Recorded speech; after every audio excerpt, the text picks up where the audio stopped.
I make about 120 a year. What does she make? She's making about $800 a week. You can bring home. Okay, and how long y'all been dating? Yeah, like 4 months. And how old are you two? I just turned 30, and she just turned 19.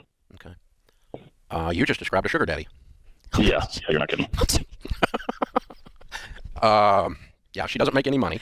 She's 19 years old, and she wants you to go buy her a truck. No, a car probably. I Or a car, don't think she's or going to drive whatever. a truck yet. Rachel, you can crawl out from under the desk now. Car. Yeah. So you make a lot of money. She doesn't make any. So, number one, I don't know that there's an explanation for her that's going to satisfy her. Okay? Yeah. Because she's not going to be loving a no of any kind, no matter how logical or sweet or well crafted. Okay?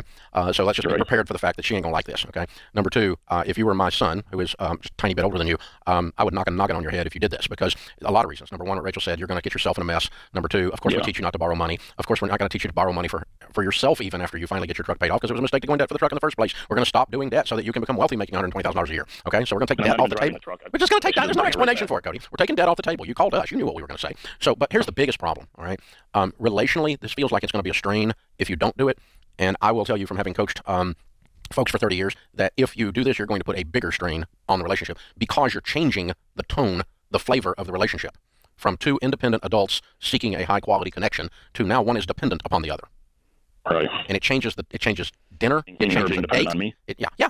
Because and now you're somewhat dependent upon her, because if she doesn't pay the payment, making $800 a week, shock, then you're going to end up having to pay the payments, shock, okay? And then there's going to be another strain on the relationship. And so you're going to do damage to whatever the quality of this relationship is. It's going to get worse if you do this. Yeah. So that's the biggest reason not to do it. The second biggest reason not to do it is there is no scenario that turns out positive out of this. All the scenarios are negative. And I think too, Cody,